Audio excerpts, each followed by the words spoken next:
So today, inshallah, we're going to continue from where we left off, and that is, I had mentioned 2 weeks ago that the primary proof of Islam is the concept of the Fitrah. And today I'm going to elaborate on that concept and explain the role of the Fitrah and how it proves the truth of Islam. How does the Fitrah prove the truth of Islam? But before I go there, very quickly, what is the linguistic definition of Fitrah? Raise your hand. What is the linguistic meaning of Fitrah? Raise your hand. Linguistic. Yes, corner.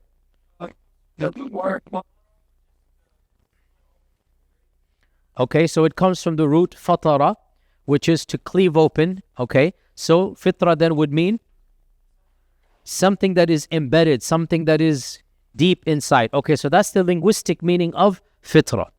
What is the technical meaning? Like, what does the Fitrah indicate in the Quran and the Sunnah? Who can define that? Sisters, define the Fitrah. What is the Fitrah? Not all at once. Sisters. Sisters. What is the Fitrah? I'm going to have to go back to the brothers then. Try to... Yes, go ahead. You were saying? Who was speaking? Yeah. I'm asking of definition, not role. Yes, sister in the back. So our innate nature, okay, that is one way to define it. Other definitions? A predisposition, okay, the same brother that defined linguistically. How do you define it? Moral compass is also its role. Moral compass is also its role. So, okay, let me put it to you this way. What is the difference between the soul, the ruh, and the fitrah? What is the difference between the soul? In the Quran, we have the concept of ruh and the fitrah. Let me put it to you that way. Anybody want to venture a guess? Yes. So the fitrah is embedded into the soul. Okay, fair enough, but you still haven't defined the fitrah. Fair enough, that's valid, that's true. So the soul and the fitrah are two separate concepts. They're not synonymous, okay? They're not synonymous, but the soul is inside the fitrah is inside the soul. Okay, fair enough, but then move on, yeah.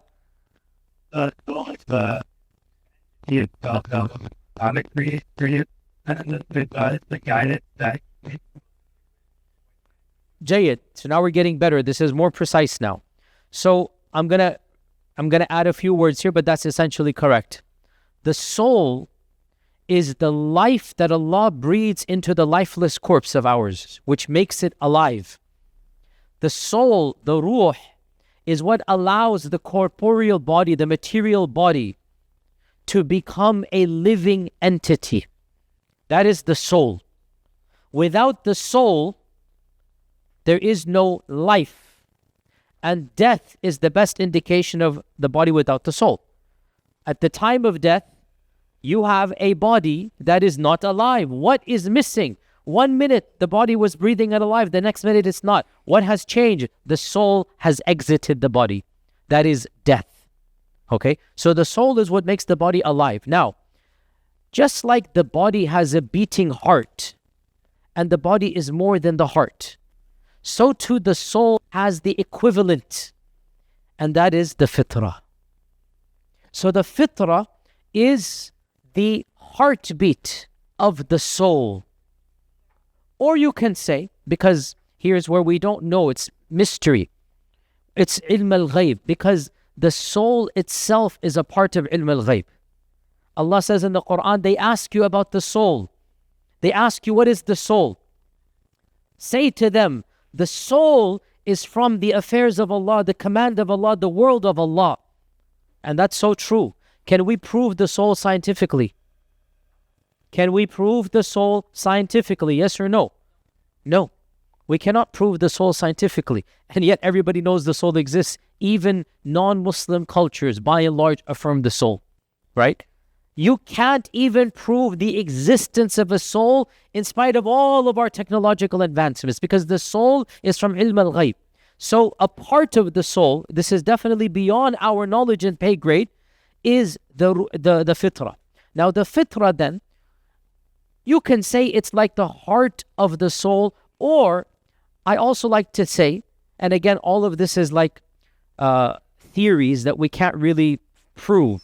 It's just my own interpretation after thinking about this topic for quite literally 20 years. So I have my own views and phrasing to say it.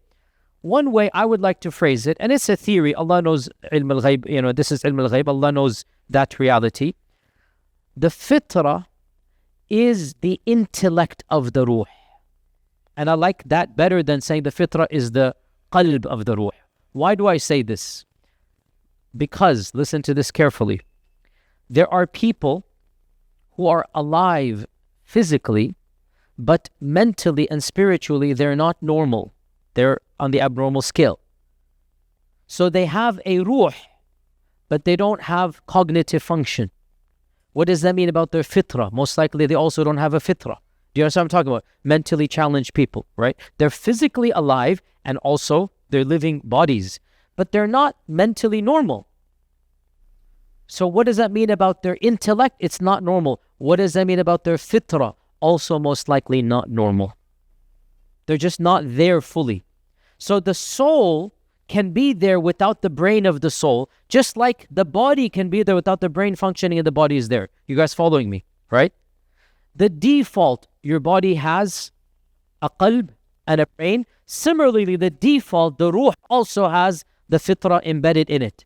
But it is possible in exceptional cases to have the soul without the ruh, just like you can have the body without a functioning brain or normal brain. Is that clear? Right? So I like to think of the fitrah as the brains, the cognitive function of the ruh. And we're going to come back to this point. So understand, therefore, the fitrah is not a passive faculty.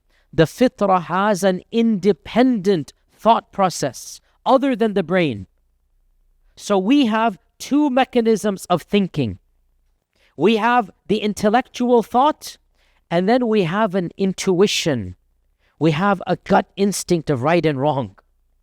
We have something that transcends the intellect, something that it's visceral to us, it's deeply embedded in us. An intuition that knows something is right or something is wrong. Where does that intuition come from? That is the brains of the ruh, that is the fitrah. Is that clear?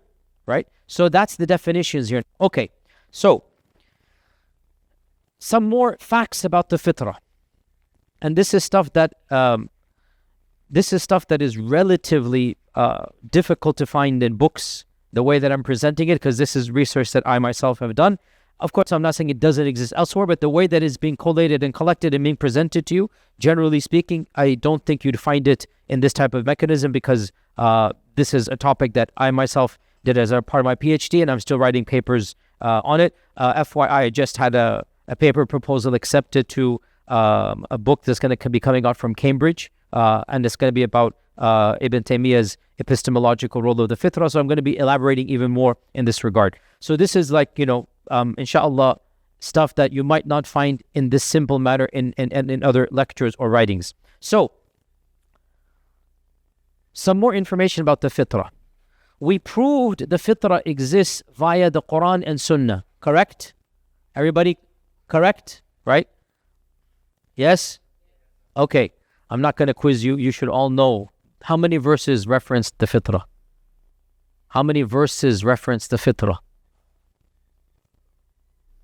0? La ilaha illallah. It's literally in the Quran. Fitrat Allah allati fatara an-nasa alayha is but one. There are others that are indirect, but this is the most explicit. So when I say how many verses, the intelligent should have asked, do you mean explicit or implicit? If explicit, then 1. If implicit, well, then the sky is the limit. There's a lot of concepts that the Quran mentions. Okay? And hadith as well. There are many hadith about the fitrah. Okay. Question. Can we infer the existence of the fitrah outside of the Quran and Sunnah? If we didn't have the Quran and Sunnah, are there other indications that the fitrah exists? Do you understand the question? Let's remove the sacred texts. Can we infer the existence of the fitrah via observed, lived, experiential reality. Yes or no? Sisters are very silent. Make us its judgment. If you're right or wrong, at least show some confidence. Yes. Majority say yes. Brothers? Yes. Okay. Yes, it is the correct answer. Yes. How do we prove the existence of the fitrah outside of the Quran and Sunnah? I will give you 1, 2, 3, 4, 5, 6, 7. 7, not exhaustive, but 7 points. I'll give you 7 points. Number 1, the historical and biological reality that mankind as a whole believes in that which is beyond the physical realm. Religiosity, spirituality, belief in a higher power. All societies pre-modernity, without exception, have been religious societies. Every single one of them. We're going to come to this later on in our class. Atheism is a very, very modern phenomenon. By very modern, I mean the last 150 years old. No human being before 150 years ago was an avowed atheist the way that we understand atheism. Atheism, a rejection in the belief of a higher power, simply did not exist in pre-modernity. I know it sounds confusing to many of you. We're going to come back to this point here. All societies, all intellectuals, all humans affirm belief in a higher power or more than one higher power. All civilizations had religion. The fact that there is religion, even though the world doesn't necessarily need religion, indicates there is something that is beyond the material. So, a natural belief in a higher power. Biologically, scientists, psychologists have proven that children are born predisposed to believe in the existence of a higher power. This is something that multiple child psychologists have demonstrated and shown, that children innately believe that there is a higher being. Call it Allah, call it God, call it Jesus, whatever you want to call it. But the notion of a creator is embedded even in children that are raised in irreligious, non-religious households. Where does it come from? The fitrah. Number 2, the fact that we are not just a conglomerate collection of atoms and of chemical reactions, that we desire to know the truth, that we wish to search for meaning in our lives. And even, Plato and Aristotle, they talk about this reality. Aristotle has the notion of man having a telos. There's an end goal. You want to know your place in society. You want to know your place in the world. What are we doing here? What is being? One of the common questions of Western, Western philosophy is, what does it mean to be, right? When Shakespeare asks to be or not to be, he's actually kind of getting to this point here. What does it mean to exist? What is the meaning? Now, question. If we were simply biological accidents, why are we concerned about the meaning of life rather than just being concerned about living? The fact that we are getting involved in the metaphysical, desiring truth, wanting to know reality, where is this coming from?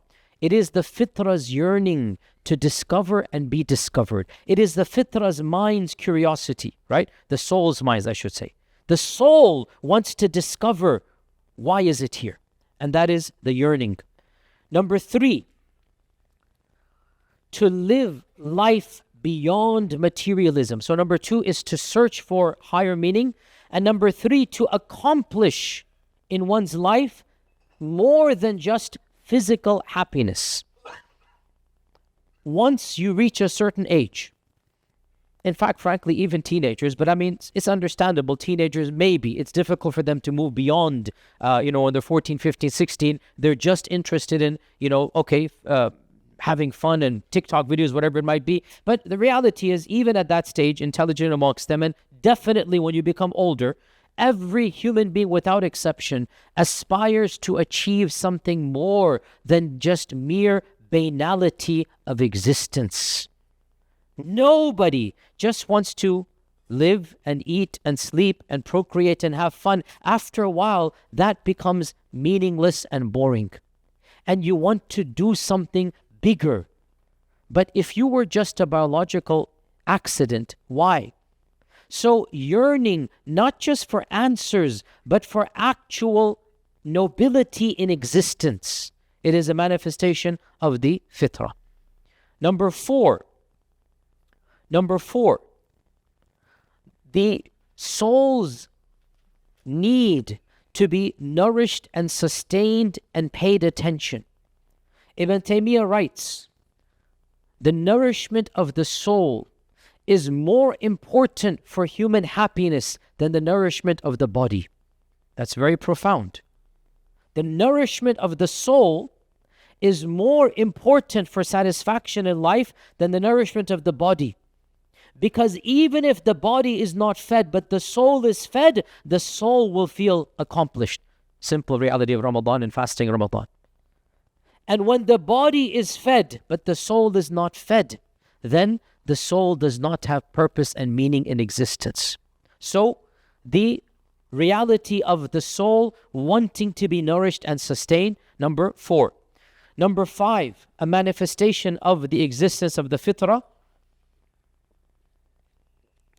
basic, universal, general, agreed upon morality.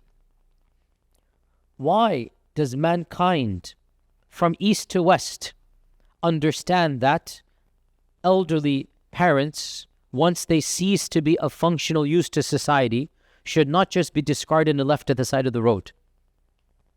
There is a universal sense of obligation to take care of. Why does society universally acknowledge that stealing is wrong? The strong should not take from the weak, even though that is the law of the jungle. But in our humanity, it is not law in any society. Even the one who does it would not like it to be done to him, because they know this is unjust. So the broad aspects of morality are actually agreed upon. And this is referenced in the Quran. You can say this is a reference also to the fitrah indirectly. فَأَلْهَمَهَا فُجُورَهَا وَتَقْوَاهَا. Allah inspired the soul with the knowledge of evil and the knowledge of good. فَأَلْهَمَهَا فُجُورَهَا وَتَقْوَاهَا. Allah Azza wa Jal inspired the soul with the knowledge of fujur, what is evil, and taqwa, good. Everybody on earth recognizes that when you see an orphan, not related to you, no biological ties, and you are generous to that orphan, you give food to the hungry, everybody recognizes that is nobility. But why? Why? Where is that notion of this being good comes from? Everybody recognizes that lying and cheating is ignoble. Why? Where is this coming from? Universal concept of morality, agreed upon morality. This is number 5. Number 6, a corollary of number 5, and this is a profound point here. And it also goes back to number 4, but I'm rephrasing it in a different way. The feeling of spiritual satisfaction when performing acts of good, coupled with the feeling of shame when committing acts of evil. Understand this point? We all, like a mass murderer in court, the default, of course, there's always exceptions to the rule, but the default is that they are embarrassed at what they've done. They don't want to be seen. How many times they catch a criminal, and even as they're walking into the court, they're going to shield their faces from the camera because they're embarrassed at having done a crime. Where does this embarrassment and shame come from? Conversely, we feel a sense of nobility and fulfillment when we do good. Why do we feel good when we do good?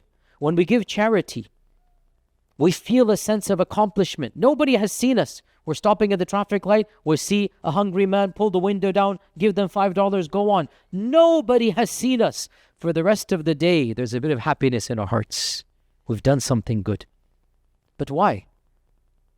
Where did that feeling? Because what we've done is we've nourished the soul. And when we nourish the soul feels alive.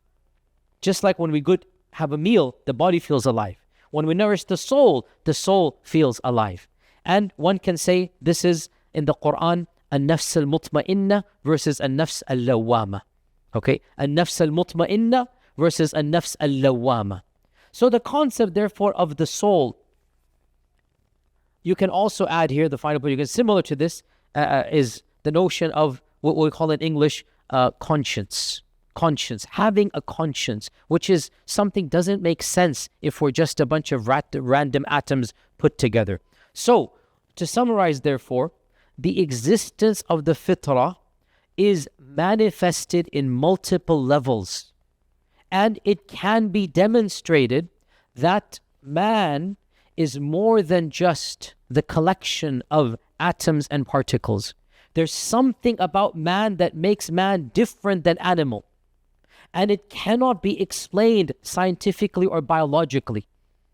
And this is where the fitrah comes in. So the fitrah is manifested, one could say very simplistically, in the humanity of being human.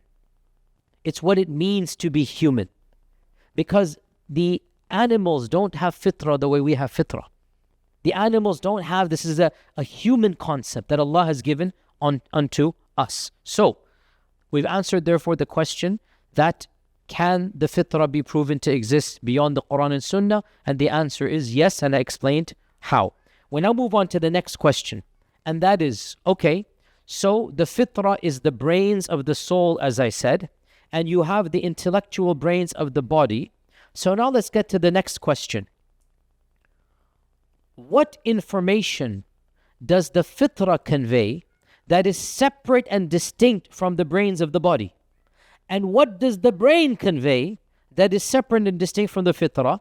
And what is the relationship between these two intellectual cores, the bodily intellect and the spiritual intellect? Do you understand the question? Do you understand the question? Or should I repeat the question? I am saying it appears that we have two intellectual faculties, two brains.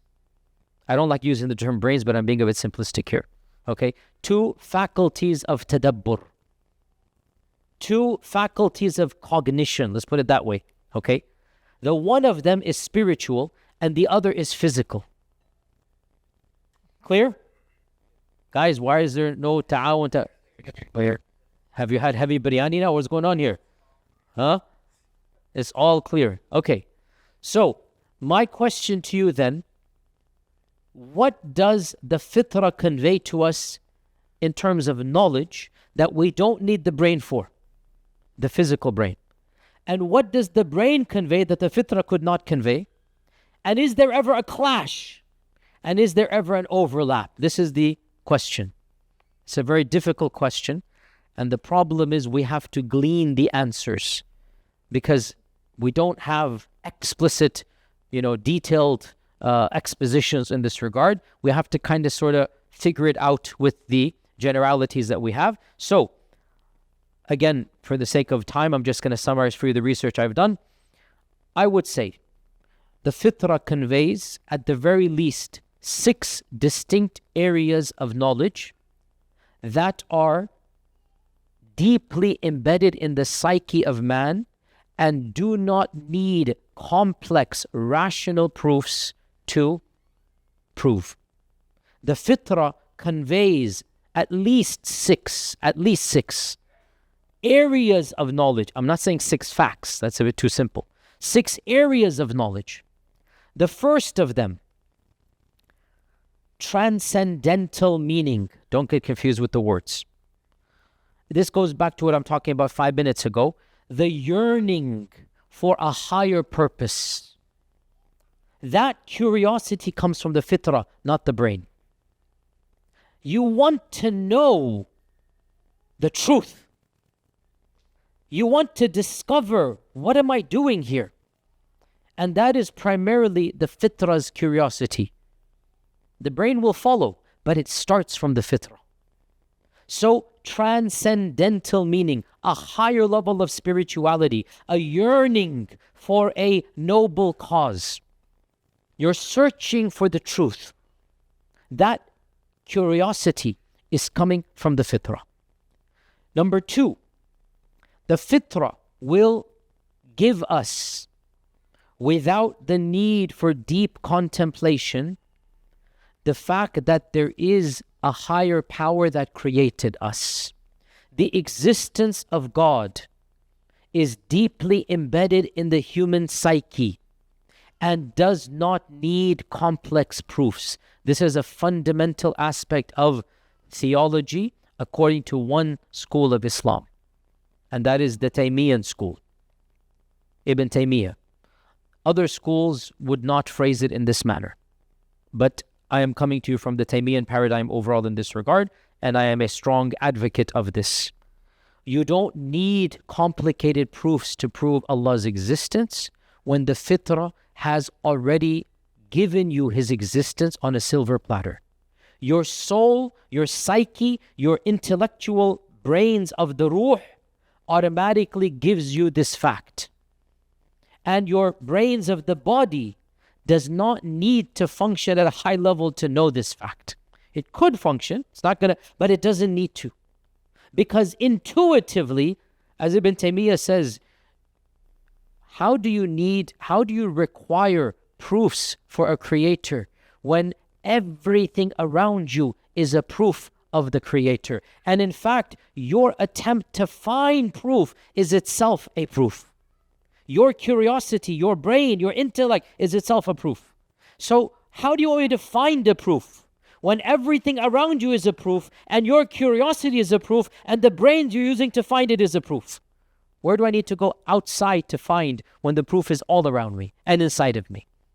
So the Fitrah automatically conveys to you, number two, there is a God. And therefore, we're going to come back to this point multiple times. Again, there's going to be some overlap in this class, but inshallah, memorize these templates, and every time we do something more, it'll fit in perfectly.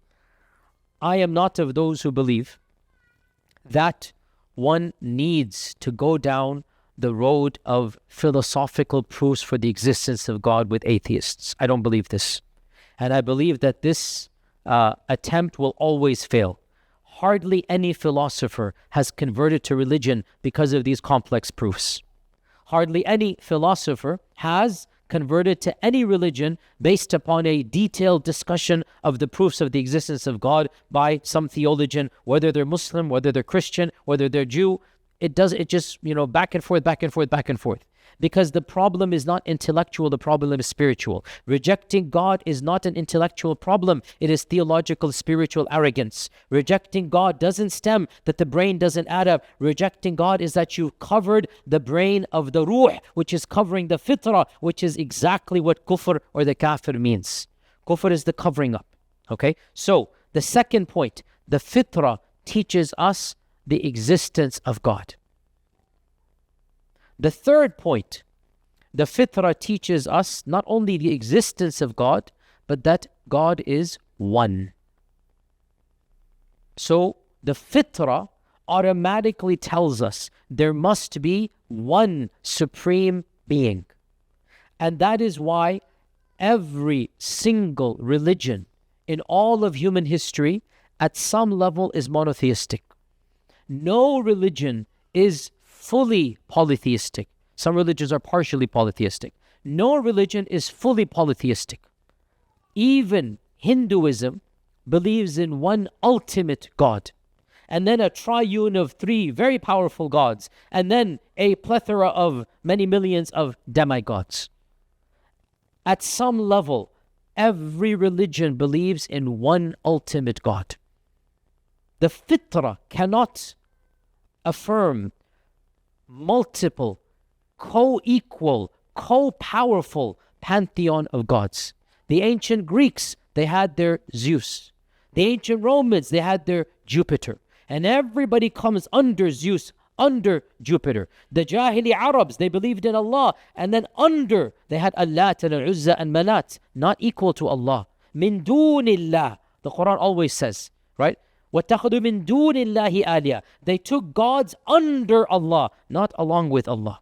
Even the Quraysh did not believe in gods with Allah. Nobody did this. No creation in human history. You will say, but how about the Zoroastrians, if you know their theology? How about the Manichaeans? And we say, even they. This is not fully the same. Yes, they do affirm two powerful gods, but eventually one God wins over the other. The God of good wins over the God of evil. They're not fully equal. Ahriman and Ahura Mazda. Ahura Mazda, the God of good, represented by fire. Ahriman, the God of evil, represented by darkness. So, according to them, there are two powerful gods. Yes, they do say this. They're the only religion that actually even says this. There are two powerful gods. And the God of good creates good, the God of evil creates evil. But even in their theology, eventually the one God will win over the other God, eliminate the other God, and then there will be nothing but peace on earth. That will be judgment, or that will be qiyamah, that will be the end. They're not fully equal. Because the fitrah does not allow the affirmation of co-equal, co-powerful gods at all. So the fitrah affirms there is God, the fitrah affirms there is one God. Clear? Okay, next point, the fitrah. What else does the fitrah affirm? So the fitrah affirms there is the existence of a God. Well, so the fitrah affirms it wants to know about God. Then it affirms the existence of God. Then it affirms God is one. That's three things. Number 4, what can the fitrah tell us about God? Tell me. What can the fitrah tell us? Human nature, cognition. God is powerful. Very good. No religion says my God is a weak God. What else? All-knowing. What else? God wants good for us. Make it even broader than that. What else? God is merciful, compassionate. We see mercy around the creation. What else? Transcendent. That's another point. That's valid. So one can say the fitrah automatically affirms that God has noble attributes. And that's why all religions affirm a God that is good and noble, a God that is all-knowing. Does any religion say, oh, my God is weak? Does any religion say, my God doesn't know?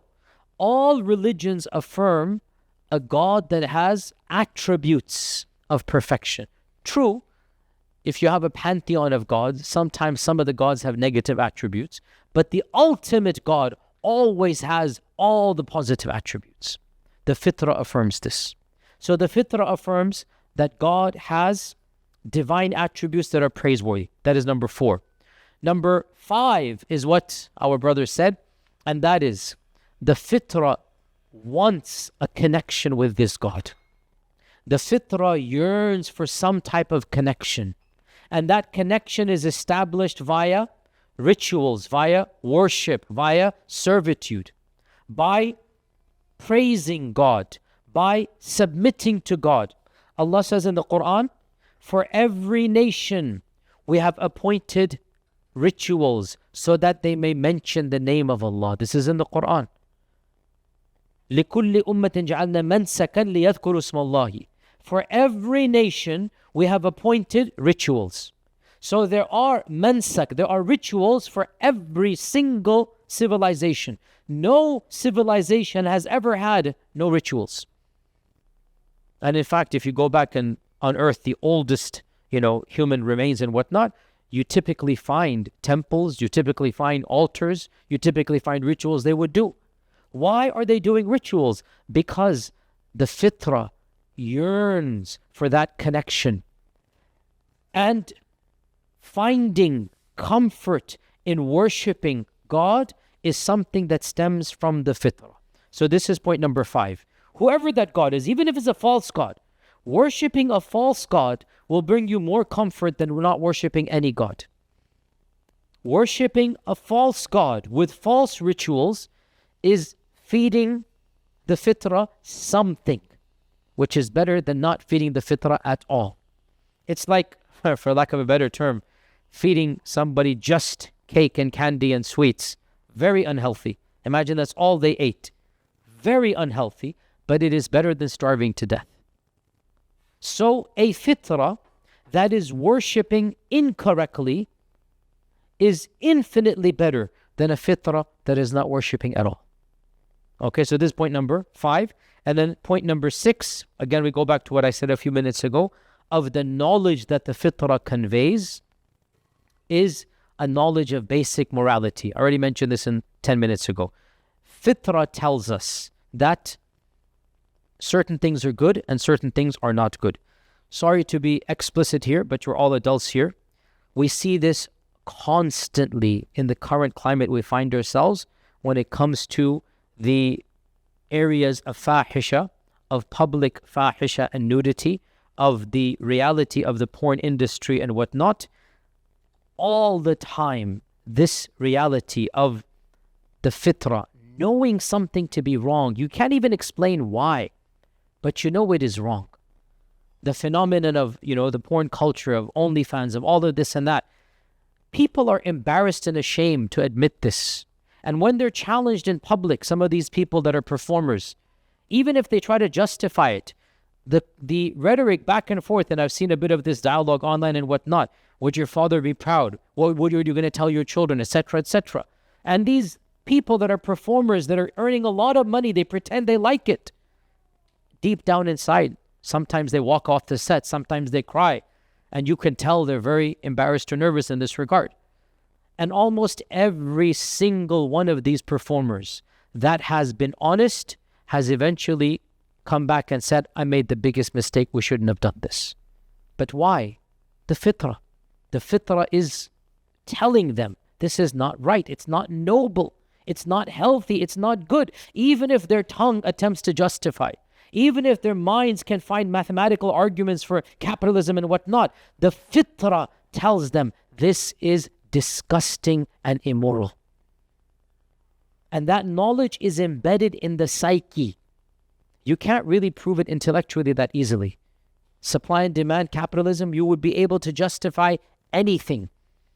And that's why, if you want to, we're going to come to this actually, fourth wave feminism, post fourth wave feminism, one of the biggest realities of the contradiction of this trend is how post fourth wave feminism itself has divided sharply over sex work and over prostitution and over pornography. And amongst feminists themselves, there is a civil war going on. Large groups amongst them are correctly saying this is exploitation. And other groups are saying this is empowerment. And intellectually, both can make arguments intellectually. And this shows you the difference between the fitrah's arguments and the arguments of the intellectual body. Because the brain, if you remove the conscience and the fitrah, can easily make an argument for capitalist gain and for the benefit of money and whatnot, but deep down inside, everybody knows this is wrong. So the fitrah therefore teaches us basic universal morality. Jayyid. So these are 6 areas of the fitrah. Now we're going to get, if that wasn't complicated enough, now we're going to get a bit more complicated. You guys ready? But this is the end of the ride. Then inshallah we will open the floor for Q&A. There are 3 realities that are interacting with each other. It's quite complicated, but I need you to pay attention and then write it down later on. The first of them is the intellect, the physical brain. The second is the fitrah, the spiritual brain. And the third is Allah's revelation, the Quran. So far so clear? That's very easy. There are 3 separate realities. These 3 realities in the paradigm of Ibn Taymiyyah, the epistemology of Ibn Taymiyyah, and it is that epistemology that I am very much sympathetic to and I am a firm believer in as well. In the paradigm of Ibn Taymiyyah, these 3, in an ideal situation, are working in harmony, in sync. They have formed a beautiful, cohesive bond, each one of which is supporting the other. And there is never an actual conflict between the pure fitrah and the sound intellect and the revelation from Allah subhanahu wa ta'ala. Is that clear? That should be very clear. Okay? In an ideal situation, in the life of a Muslim, the mind, the soul, and the Quran. Let me use the word soul for the fitrah. Okay? The mind is the body, the soul is the fitrah, and the Quran. The mind, the soul, and the Quran are in tandem, in harmony, overlap. Everything's great. And that is the purpose of revelation, to anchor the mind and the soul and to form a relationship of harmony. Only by wedding the mind and the soul to the Quran will this perfect union be formed. That's the easy part. No difficulty there. But what happens when one of these three is not in tandem? What happens when one of these three is not in sync with the others? And this is where it gets a little bit complicated. So, to clarify, let's talk about some similarities and differences between the mind, the soul, and the revelation. The mind, knowledge of the brain. When you are born, does your brain have a pre-programmed knowledge already in it? The brain. No. You came out knowing your bachelor's degrees and your mathematics and science? The brain. Because what you want is the Fitrah. The Fitrah knows certain things. The brain, Allah says in the Quran, أَخْرَجَكُمْ بِبُطُونِ أُمَّهَاتِكُمْ لَا تَعْلَمُونَ شَيْئًا. You came out of your mother's wombs not knowing anything. You didn't even know 1 + 1 is 2. You had to learn that. You didn't know anything. So the knowledge of the brain is acquired. It is learnt. It is extracted. It is obtained via examination. The knowledge of the fitrah, is it acquired? No. It's embedded. It's there. This is a significant difference. And of course, the knowledge of the Quran comes from Allah subhanahu wa ta'ala. It is divinely revealed. So, that's one level. Another level, the knowledge of the brain, by and large, it is extremely vast in scope.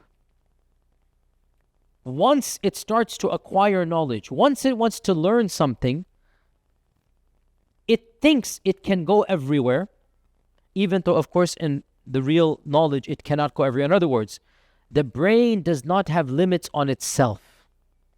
And the brain, the mind, the intellect will attempt to extrapolate knowledge in all fields. Clear? Whether it is mathematics, whether it is science, whether it is biology, whether it is philosophy, whether it is ethics, whether it is law, whether it is metaphysics, the brain has no end in its perspective. Obviously, from our Muslim perspective, the brain has an end and it shouldn't go farther, but it still goes farther. Is that clear? That be clear? Guys? Yes? Okay.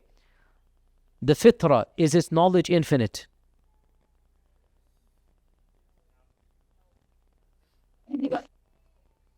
Compared to the brain, the fitrah is more than the brain?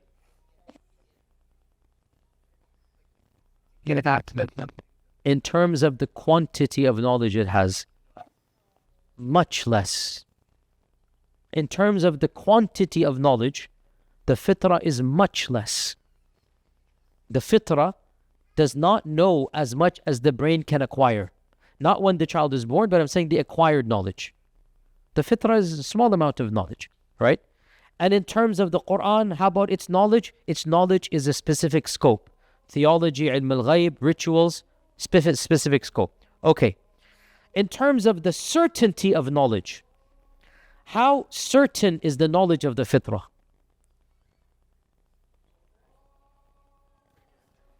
Pretty certain. Very certain. It is definitive. How about the brain? Not so certain. Especially in non-tangible, non-observable phenomenon. The brain is very finicky. Out of all the three, the certainty of knowledge of the brain is the least, even though its scope is the most. Does that make sense? Right? And of course, the knowledge of the Quran is infallible. Correct? The knowledge of the fitrah is fairly certain.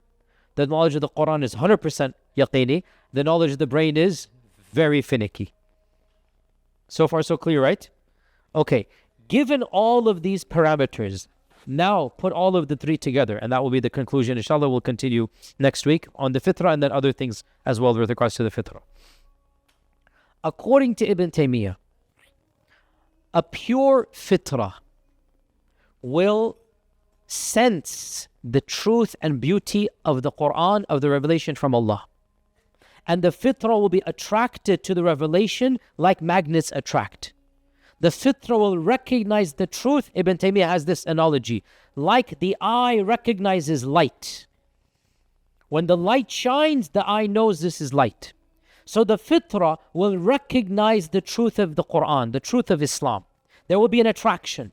Once the attraction is formed, the Fitrah will then bring in the brain and say, hey, you need to look at this. This is too good to be true. Or maybe it is true. So the Fitrah will trigger an intellectual exploration in the mind of the kafir. As for the Muslim is basically in harmony anyway.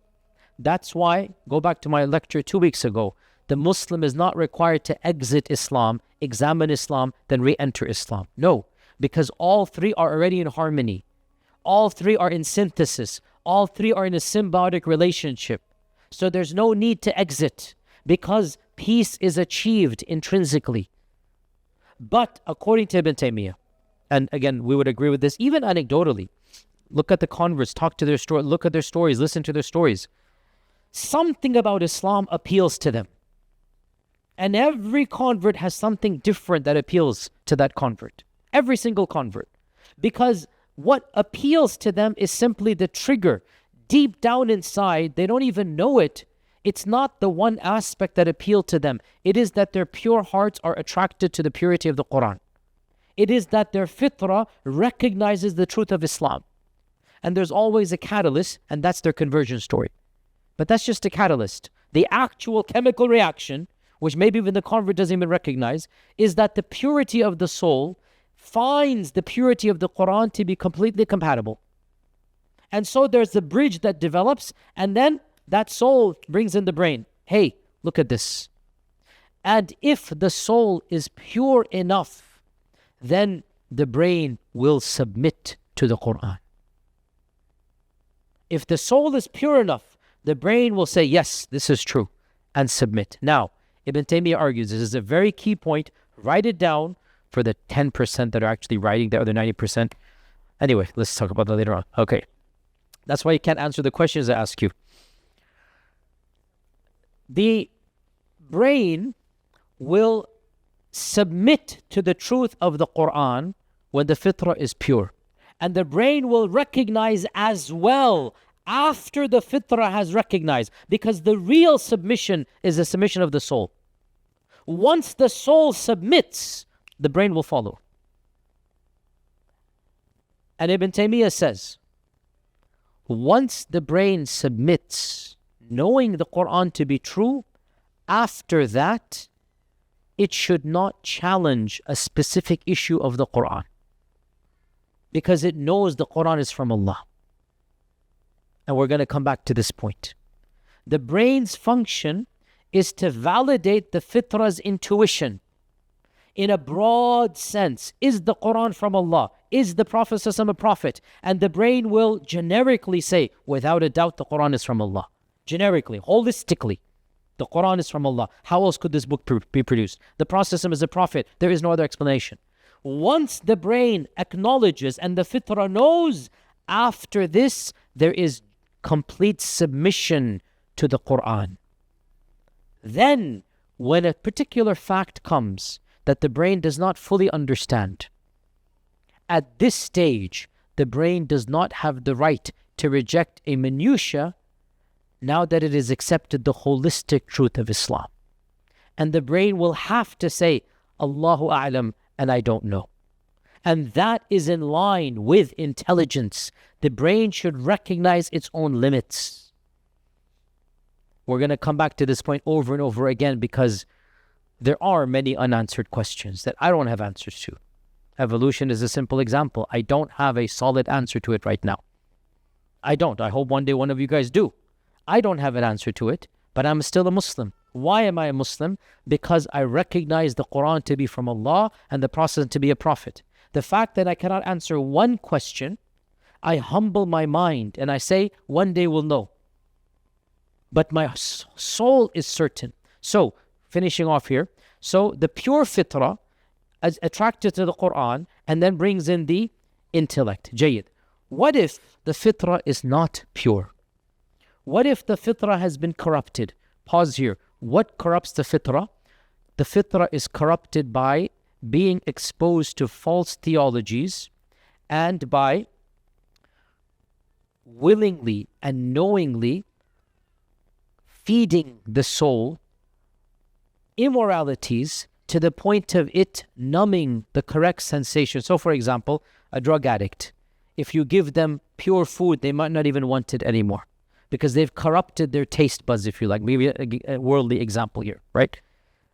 Most human beings would love good food. There are people out there, they have corrupted their bodies to the point of they don't want good food anymore. Similarly, the soul has a similar reality. There are people that have intentionally corrupted their souls, turned away from the purity, such that their fitrah is beyond redemption. So no matter how much they're exposed to the Quran, to the Sunnah, to the Seerah, their fitrah will never submit. When the fitrah does not submit, the brain will find an excuse to justify that lack of submission. The brain is not in the end the final arbiter. It is the secondary. It comes in. So if the fitrah submits, the intellect will also submit. And if the fitrah does not submit, then the intellect will find an excuse to say, this is why I didn't submit. And that's why, at its base, rejection of Allah is a spiritual disease, not an intellectual one. At its base, rejection of Islam is a spiritual one, not an intellectual one. Now, Ibn Taymiyyah says, if the fitrah is partially corrupted, not fully, then there is hope. But as I said last time, we do not know when we meet somebody whether their fitrah is only partially corrupted or fully, and we deal with them as if it's partially corrupted. Even the worst enemy of Islam might potentially one day have a salvageable fitrah, and this has happened multiple times. So we do not know, we don't pronounce a verdict in this world, and we try our best to present such that something in their hearts is attracted to the truth of Islam. So another reality will happen, and then we'll have 5 minutes for Q&A. You can have 5 minutes for Q&A. Actually, let's delay this to the end. That is, what do you do if the fitrah and the soul are having a debate between each other? What if the brain of the soul and the brain of the intellect is at odds? And it is possible. There are some areas, and one of the examples of this, frankly, is, I just gave you that example of aspects of morality. Aspects of morality where many people deep down inside, they just don't feel right about it, but then they've been programmed to say the politically correct things. And maybe even viscerally, they will not like certain things, but the brain and the tongue will say something else. That is where we need the Quran. Because the Quran, the Wahy, is the ultimate anchor, the ultimate arbiter between the fitrah and the aql. Because the fitrah could be corrupted slightly or more. The aql is very finically, very, far from knowing certainty. So when the fitrah and the aql are not certain, this is when the Quran comes in and gives us absolute certainty. Okay, so quick questions. Is a woman's fitrah different from a man's fitrah? Not when it comes to theological knowledge and morality. Okay, it is exactly the same. Now, some would say, and this is an issue of there's no certainty here. Does the fitrah also give psychological characteristics? If it does, because that's an if it does, then in this realm, perhaps a man's soul and a woman's soul is different. But if we say, no, this is not the fitrah, this is something else, then we will say it's the same. For our purposes, we are looking at the fitrah theologically and morally. Without a doubt, in that sense, theologically and morally, the fitrah is exactly the same. If we assume the fitrah is the soul's intellect, does that mean that someone like Khidr, for example, had a great fitrah from birth? Or is this something that his body was blessed with knowledge later on? No, no, no. The fitrah is essentially the same in all human beings. If you want to see the fitrah manifested, look at the Prophet ﷺ in the first 40 years of his life. That is the fitrah. The fitrah manifested without the wahi is the Prophet ﷺ for the first 40 years. Believing in one God, worshipping one God, affirming morality, sitting in Ghar Hira, wanting to worship Allah, not knowing how to worship Allah. That's the fitrah, right? So the fitrah is pure. One could say, though, the fitrah of the Prophet ﷺ was never even tainted. That would never happen to any human being. The purity of the fitrah was absolutely preserved. Only the prophets can be to that level. Everybody else, their fitrah will be slightly tainted. So question about what's going on in India and Pakistan and the hadith in this regard. 2 minutes left in this regard. SubhanAllah, that's a very deep question. There are some hadith about Ghazwat-e-Hind, and I have an hour-long lecture. You can listen to that. And I explained that even if the hadith are authentic, and they might be authentic, it appears that those hadith were talking about the first Ghazawat that took place in the time of the Sahaba, in the time of the early Umayyads, and that has already taken place. I do not view these traditions as being anything to do with our times at all. Obviously, our hearts are for those who believe in Allah and His Messenger. We make dua for them on all sides, and we hope that World War III is averted. But I don't consider those hadith to be applicable in our times. And as you know, I've said this multiple times that we should not link modern political events to hadith. That is a mistake. We do not read in a Hollywood script into what is happening around us. And with that, inshallah ta'ala, we have 1 minute left, so I want to pause here, and we will continue, inshallah, next week. Jazakumullah khair. Assalamu alaikum wa rahmatullahi wa barakatuh.